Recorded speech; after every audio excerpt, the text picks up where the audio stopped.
오늘 오전 윤석열 대통령의 탄핵 심판이 4일로 확정됐다는 소식이 알려지자 코스피는 곧바로 상승폭을 키웠습니다. 미국의 상호 관세 발표를 하루 앞두고 16년 만에 최고로 올랐던 원달러 환율도 단숨에 10원 가까이 내렸습니다. 우리 금융시장은 내란 사태 이후 계속된 불확실성에 때마다 출렁거렸습니다. 지난 2월 25일 탄핵 심판 최종 변론 후에도 헌재 판결이 차일피일 미뤄지면서 국가 대외 신인도를 보여주는 지표 CDS 프리미엄은 3월 내내 오름세였습니다. 만일 선고 당일인 4일 헌재가 탄핵 소추를 기각하거나 각하할 경우 우리 경제는 최악의 불확실성에 직면할 걸로 보입니다. 실제 미국 블룸버그 통신은 탄핵 기각된 정치적 교착 상태가 이어져 추경에도 난항을 겪을 가능성이 있고 원화에도 부담을 줄 거라고 분석했습니다.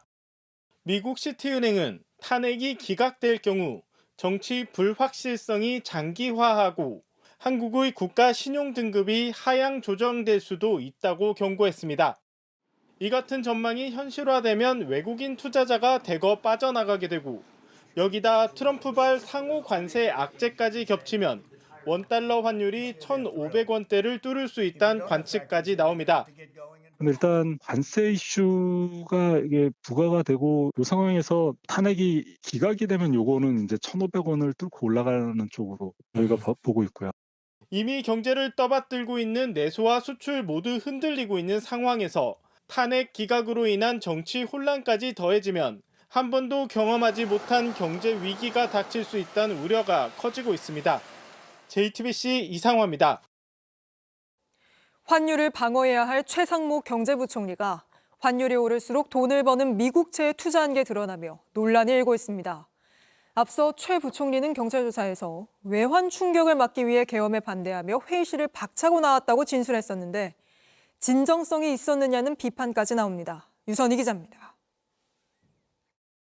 최상목 경제부총리가 지난해 미국 30년 만기 국채에 2억 원 가까이 투자한 사실이 알려진 뒤 야권에선 비난이 쏟아졌습니다.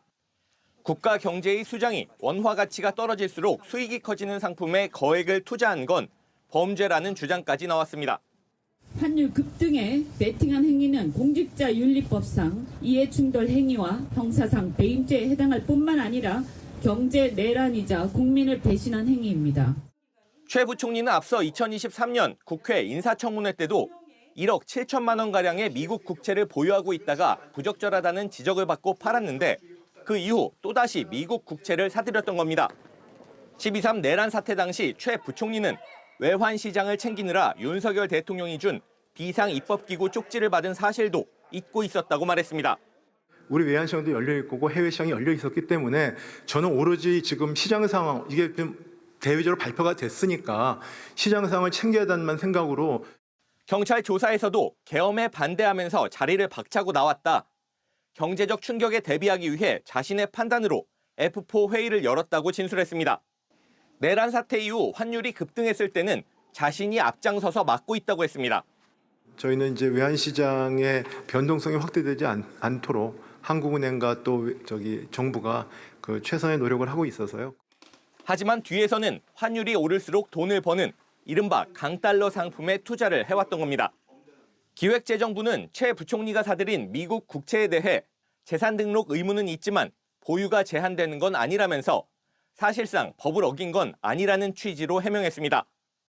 JTBC 유선희입니다.